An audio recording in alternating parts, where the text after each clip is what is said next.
This story is about something that happened in middle school. This moment was particularly striking to me because at the time I felt like racial injustice was something that has already been buried and there is little to none of it left today. I remember this happened when I was walking home from my middle school. I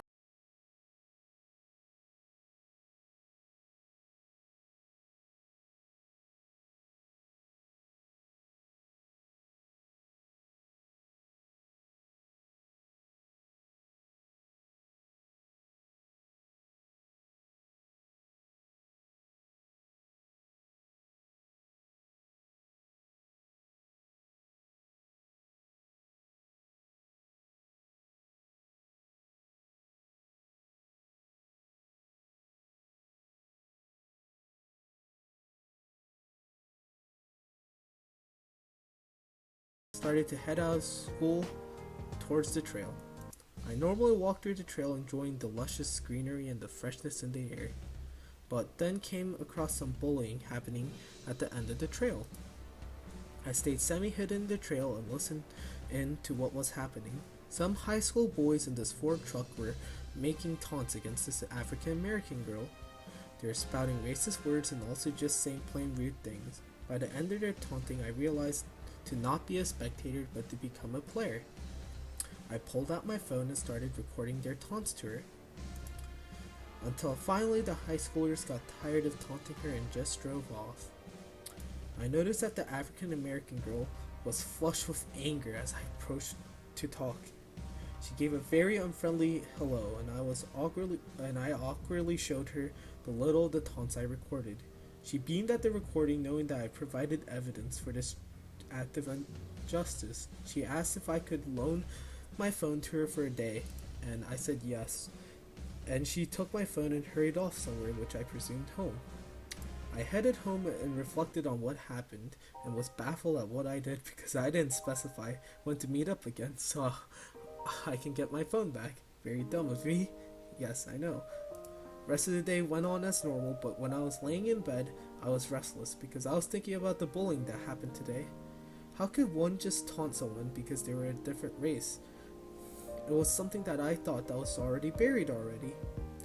This was the first time in my life I've actually seen an act of racism, and it got rid of some of my childish innocence about this topic. The next day proceeded normally, and I was still worried about getting my phone back. As soon as the bell rang for school to be out, I packed my stuff and hurried along. I briskly sped through the nature trail and arrived at the exact same spot where I saw the bullying happen, but the girl wasn't there. I was contemplating on what to do. Should I just wait here, or maybe just write multiple notes and put it around the neighborhood and hope that she sees it? But I just chose to sit here. After about 30 minutes, I was almost about to give up, but I saw a red Honda car arrive. I've already got up and started walking home, but the Honda car rolled down the window and I saw the girl with her parents. She had a much brighter face that day, and she and her parents apologized for making me wait, and they also thanked me for recording the injustice and for loaning my phone. The girl handed me my phone and also handed me a bag of freshly baked cookies. I asked what happened to the high schoolers, and apparently they got detention, and also have to attend some cultural class for their actions. The girl and her family said her last thanks and left me to walk home, contemplating about what happened, again with a nice warm cookie in my mouth. This slide just shows my questioning of racial injustice. And credits to my parents for giving me good morals, like sticking up for people, and the girl for giving me the cookies, and the internet for giving me all the images and assets that I've used in this presentation, and July sound effects for the songs that I used, Follow the Wind and Cold Winter. Those were the more calm songs, and Maple Story, a game I played, for the boss music of Zaku and the town music of Linnea. It fit well for my